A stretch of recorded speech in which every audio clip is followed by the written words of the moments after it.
Apple is getting ready to reveal a smartphone that fundamentally breaks their own rules. Millions of people are looking at the upcoming flagship lineup and asking the exact same question. How can Apple possibly justify another massive price tag this year? The reality is, what's coming isn't just a fresh coat of paint or a minor camera bump to keep investors happy. We are looking at a total architectural teardown of how this device actually operates. Before you even think about upgrading or handing over your cash, you need to see exactly what is happening beneath the glass.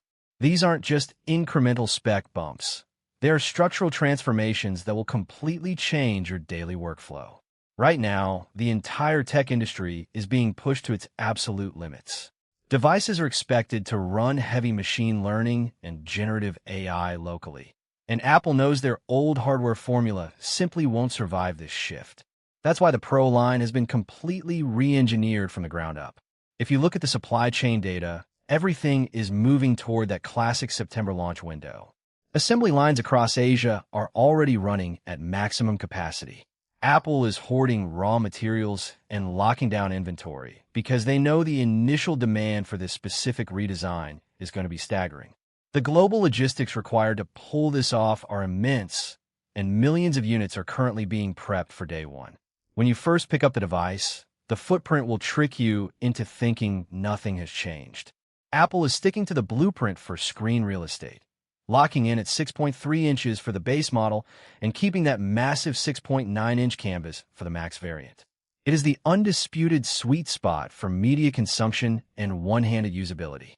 The chassis still uses aerospace-grade metal frames and heavily treated glass, along with that massive camera array dominating the back.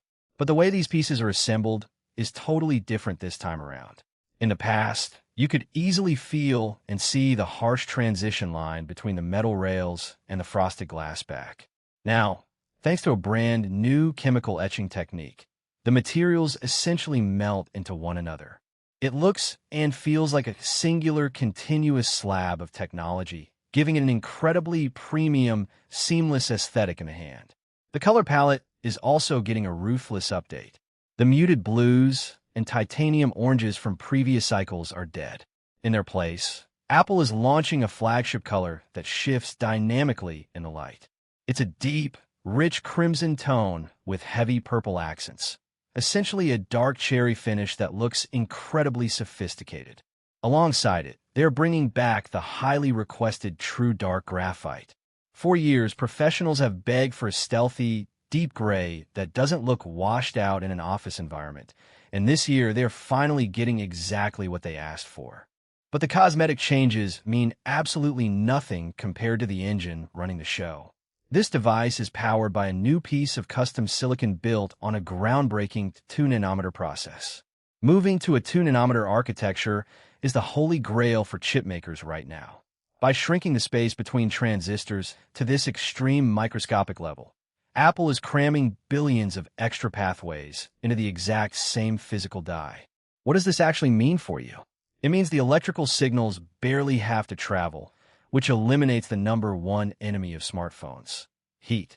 You can push this phone through intense 4K video rendering or massive high frame rate gaming sessions, and it won't aggressively throttle performance just to cool down. It stays icy under pressure. Even better, this chip features a dedicated neural core built exclusively for instantaneous AI tasks. You won't have to wait for cloud servers to process your complex requests. Large language models and smart generation tools will execute directly on your local storage. It is wildly fast, highly responsive, and infinitely more private. Then we get to the wireless architecture, which is easily the biggest leap we've seen in the last 10 years. Apple is finally ditching third-party modems and dropping in their own completely custom in-house connectivity silicon. This hardware completely changes the rules of satellite communication. We aren't just talking about pinging an emergency SOS text when your car breaks down in the woods anymore. This new system is built to maintain a live, active broadband connection via low Earth orbit satellites. You could be on a transatlantic flight, deep in the mountains, or standing in a complete dead zone, and you will still be able to browse the web, stream data, and send heavy media files. It completely eliminates the concept of being disconnected. Backing this up is a secondary controller, bringing true Wi-Fi 7 and Bluetooth 6 to the table. This means zero latency network swapping and the ability to track your wireless accessories down to the literal centimeter. When you flip the phone over, the display technology is taking a massive leap in efficiency. Apple is utilizing an advanced backplane tech that makes the OLED panel smarter than ever before. The colors are still vibrant and the blacks are still infinite, but the refresh rate is now aggressively hyper-optimized. When you stop scrolling to read a paragraph or look at a photo, the display instantly plummets its refresh rate to 1 single hertz, drawing almost zero battery power. The exact millisecond your finger touches the glass to swipe, it fires back up to a flawless 120 hertz. This microscopic management of power happens constantly in the background, extending your battery life drastically without you ever noticing a single drop in smoothness. At the very top of that display, the front cutout is finally shrinking. Apple's engineering team managed to hide the most crucial biometric hardware directly beneath the glowing pixels. The dot projector and the infrared sensors now blast straight through the active display panel completely invisibly, because only the physical selfie camera lens needs a permanent opening in the glass. The overall footprint is significantly reduced. This gives you way more room for your status bar, notifications, and uninterrupted full-screen video playback. It looks incredibly sleek and modern. Along the side of the frame, the way you actually interact with the hardware is evolving. The dedicated capture button is ditching the old touch-sensitive capacitive tech. Those older sensors were notorious for triggering by accident when you slid the phone into a tight pocket or gripped it too hard. Apple is replacing them with authentic, pressure-sensitive mechanical arrays.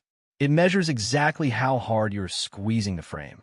A light, gentle press locks your exposure and focus perfectly, while a deep, heavy click snaps the photo or starts rolling video. It brings back that tactile, mechanical confidence that photographers desperately need when shooting in fast-paced environments. But the absolute crown jewel of this upgrade, the reason content creators will buy this immediately, is the primary camera. We are finally getting a true, mechanical variable aperture. For years, smartphones have been locked to a single, fixed lens opening, forcing the internal processor to artificially fake background blur using portrait mode software algorithms. That era is over. The new main lens features actual moving blades that physically open and close based on the environment. If you're shooting in the blazing afternoon sun, the blades physically constrict, keeping the entire landscape incredibly sharp and preventing blown-out skies. But in a pitch-black room, the blades swing wide open, sucking in massive amounts of ambient light. This means zero digital noise at night and, most importantly, real optical background blur. Your subjects will separate from the background naturally with zero weird digital cutouts around their hair or glasses. It completely shatters the barrier between computational smartphone tricks and genuine, professional photography.